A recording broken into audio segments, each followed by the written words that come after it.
What's up, everybody? It's DJ the Sports Blurred, and I am back. I'm back with a fresh fade, too. Your boy just left the barbershop. I feel good about myself. What does that old Prime say? Look good, you feel good. You feel good, you play good. You play good, they pay good. I'm just trying to look good for the camera, so I hope you guys can appreciate the fresh fade.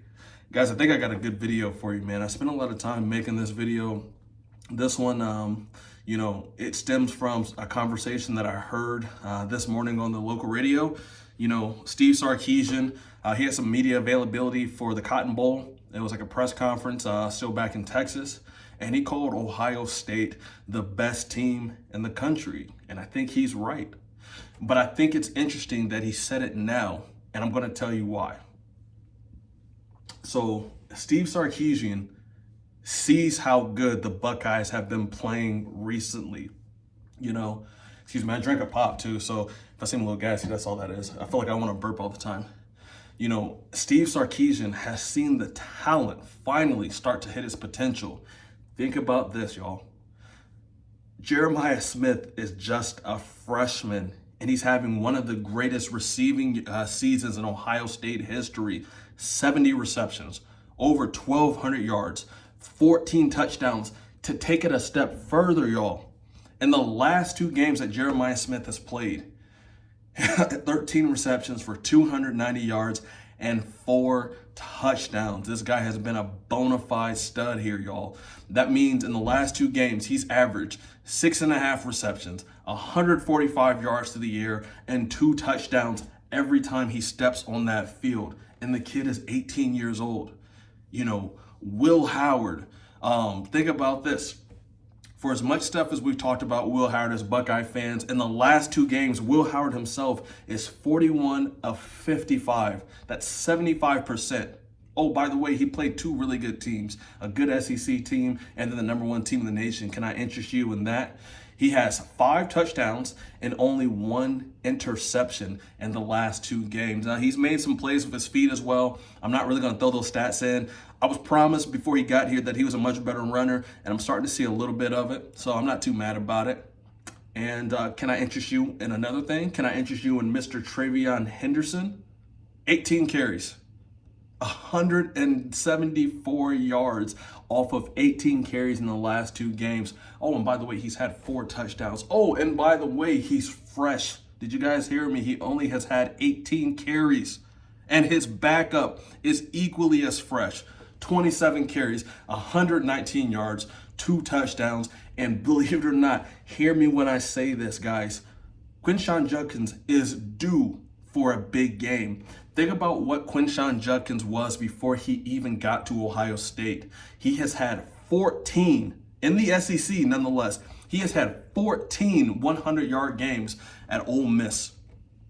I mean, that's impressive within itself. His freshman year for Ole Miss, he ran for over 1,500 yards. By the time he left Ole Miss to come to Ohio State, he was tied number 1 with Deuce Stanley, who was one of the great New Orleans running backs of his time, but he was tied number 1 with Deuce Staley for the most 100-yard games in SEC history.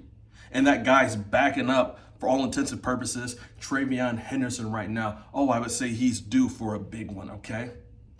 So Steve Sarkisian knows this.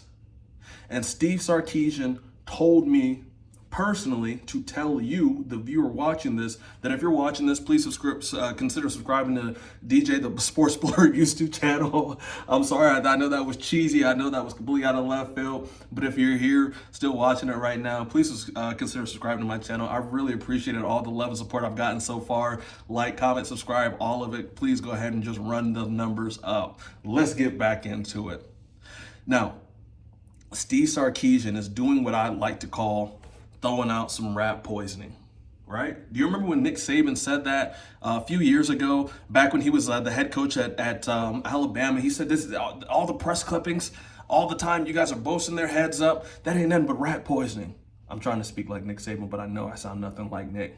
That ain't nothing but rat poisoning. See, these guys, they get it, and they get a little bit, and then they go to their teammate, and they give him a little bit of rat poisoning, and then next thing you know, you got a team full of guys with big heads. And Steve Sarkisian knows that the only way he's going to beat Ohio State is if he can get them to get some big heads. Steve Sarkisian, in the last 3 games the Longhorns has played, he has watched them lose in the SEC Conference Championship to Georgia. He has watched them struggle to put a mediocre at best Clemson team away at home. That game was 24-31 in the fourth quarter, by the way. And Clemson, if it hadn't been from a bad, Cade Klubnik interception, they had a chance to actually win that game, or at least make it much more interesting than it was. And then finally, in the final of the third games, right? The Longhorns barely escaped with their lives versus Arizona State. I mean, one bad or not called targeting penalty away from potentially losing that game, right? Now, if you care, Arizona State lost to Cincinnati. They were 5-7. If you care even more, Arizona State also lost to Texas Tech, and they were 8-5. That team, those two teams, a 5-7 Cincinnati team and an 8-5 Texas Tech team, beat Arizona State. And Arizona State ended up playing the game of their lives versus the Texas Longhorns, and Steve Sarkisian knows that. He knows that they had no business playing around with Clemson. He knows that they had no business being that close with the Arizona State. And then on the opposite side, he's seen Ohio State completely destroy a good Tennessee team. He's seen Ohio State dominate the number 1 team in the nation, which was the Oregon Ducks. That game was 41-21.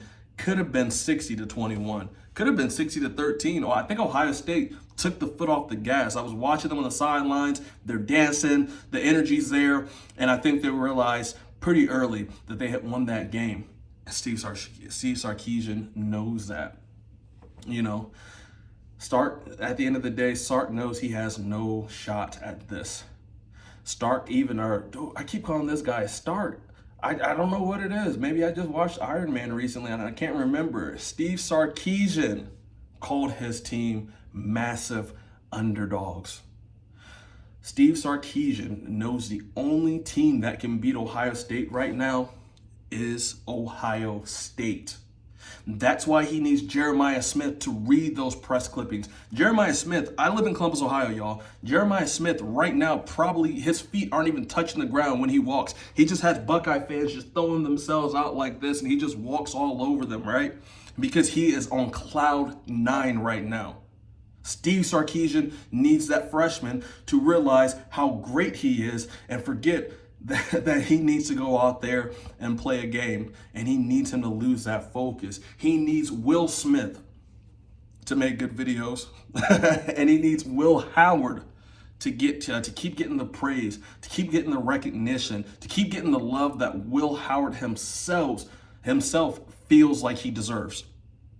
He needs Chip Kelly to call a bad game. He needs Chip Kelly to go in that time machine, get the Chip Kelly that was coaching versus the Michigan game, put him in the seat. When he coaches Texas, he needs him to do all that, and then he also needs Ryan Day to start overthinking, which Ryan Day is very capable of doing. We've seen it. All those things are on play. I like Ryan Day, but I think that Ryan Day has got himself in trouble a couple of times, especially in big games, guys, when it comes to overthinking. If you hear anything in the background, I wrote down some bullet points of what I wanted to say. Sometimes I'm not really good going off the fly, but if I have something to go off of, that's what it is. Sue me if you heard me rattling some paper back here. But I digress. Steve Sarkisian needs all that to happen because he knows if he can get all that to happen, he might have a shot to win this game. I have a game plan, right? If I was Steve Sarkisian, this would be my game plan, and this would be a smart game plan if he could do it. Get the Buckeyes to come into this game just a little bit overconfident. You make them lose their focus and their intensity. They've been playing on 10, right? They have been the most intense team in the CFP so far. He needs Will Howard to come out and make an early mistake so Will Howard can get in his own head. He needs to go out and try to get an early lead, Then he needs to go out and try to get that Texas crowd behind him. Don't forget, they're playing in Dallas, Texas for the Cotton Bowl. Ohio State fans travel very well, but Texas fans and Texas, the team and the staff, they're banking on Texas coming out in full force to support them. They want to drown out any potential Buckeye that is there. They want all that energy for themselves. Because if they get that and they do all those things, they think they have a quarterback and they think they have a team that can just hang on for dear life and just make one play when you need it. Get that first down, get that field goal, get that touchdown, okay? Because that's the way you're going to beat the much better team. I saw something like this recently. I don't want to say it was recent. I saw something like this with Urban Meyer back in 2014, not recent at all. I remember that Urban Meyer was going into a playoff. It was the inaugural playoffs where they had only just 4 teams. Urban barely got there. There was an argument made that he shouldn't have even gotten there. I think what did it was the 52-0 win in the Big Ten championship over Wisconsin, which was a good Wisconsin team back then, right? So he gets that. He gets to past Wisconsin in the Big Ten championship. He gets to that first round in the CFP, and Nick Saban and the #1 Crimson Tide are there. And they have not been pushed at all that season. They had studs all across the board. But Urban Meyer found a way to get his team to believe in the underdog, right? And that no one believes in you. No one even cares if you're going to win or lose this game because everybody thinks that you're going to lose anyways. You got to play free. You have nothing to lose. You have everything to play for. Win this game, and then we have an opportunity to be good champions. And they won that game. That's what Sarkisian is going to need to do. He's going to need his team to believe that it's them versus the world, right? And then after Urban won that game with Alabama, what did he have to do next? He had to go play in the national championship versus a Heisman quarterback in Marcus Mariota. They got out to an early lead, Oregon did. Ohio State absolutely walked him down and completely dominated them that game. I can't wait for this one, guys. I cannot wait for this game. It has been an honor and a joy and a privilege to watch these Buckeyes go on this revenge tour of 2025. I mean, one of our lasting moments at the end of that season was Ryan Day at the 50-yard line. He just like this. He was in complete shock. We watched Michigan run to the block O at the 50-yard line and plant that maize and blue flag right in our turf. We watched the guys fight. We were embarrassed. They were embarrassed. Ohio was embarrassed. And for 2 weeks, they had to sit with that. Ryan Day had that on his mind for 2 weeks. Then he comes out, first round of the CFP versus Tennessee. Tennessee's bringing all their fans from every holler and every hill in Tennessee. And we spanked them and we sent them right back singing Rocky Talk but crying while they were doing that. And the confidence for the Buckeyes just got a little bit bigger. They just got a little bit higher on themselves. They cranked it up just a notch.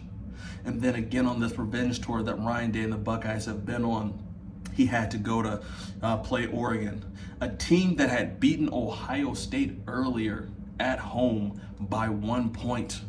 And that 1 point is important because I know for a fact these Buckeyes on the team, the players and the coaches, y'all, I know for a fact they felt like they did more to lose that game than Oregon did to win it. They felt like they had been robbed.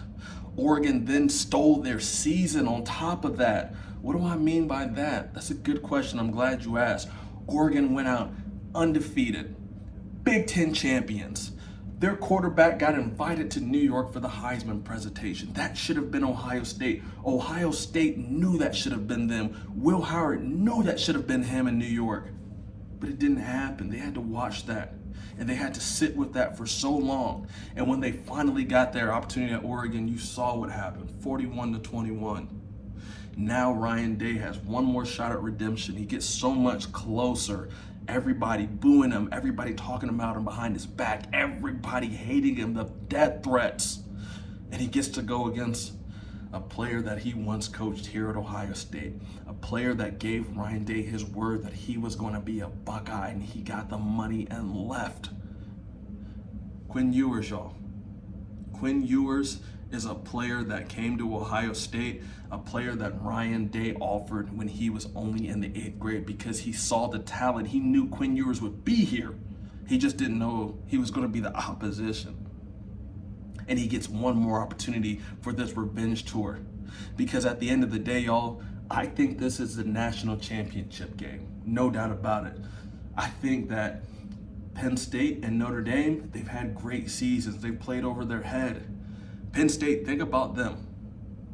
You got to think, James Franklin probably has the same revolving nightmare about Ryan Day and the Buckeyes. He wakes up in cold sweats every time he even thinks about the Buckeyes. His wife looks at him and she's like, well, babe, you know, are you having that same Buckeye nightmare again? And he looks at her and he's like, yeah, I am. He knows that if he can get past Ohio State, he can beat Penn State. It might be a tough game, but Penn State is beatable if you're a Texas Longhorn fan. And then Notre Dame, y'all, they've had a good story. They've had a good season. They lost to Northern Illinois. They're not supposed to be here. Texas knows they can beat him. Beat those guys. The Fighting Irish, the Golden Domers. I mean, Marcus Freeman, you know, the coach for Notre Dame, he's a prior Buckeye. He's, you know, way ahead on the progression than he should be. And I think right now they're playing with house money. And kind of when I look at them, they don't look like a team that knows they can win it all. They look like a team that they know they're very good, but they know that if they have to play the Buckeyes, it's a wrap. Guys, I can't wait for this game. I cannot wait for this game. I am so pumped up. I hope I get to talk to more Longhorn fans. Keep trolling me in the comments. Let me know, guys. I felt like I was up here preaching. It was a long video, typically longer, twice as long as the videos I normally put out. But let me know if you guys think I'm right or wrong in the comments down below. Man, I would like this. I would like to have dialogue on what I just said. Hope you guys have a great rest of your night. Forever Lake Show. Forever Kobe.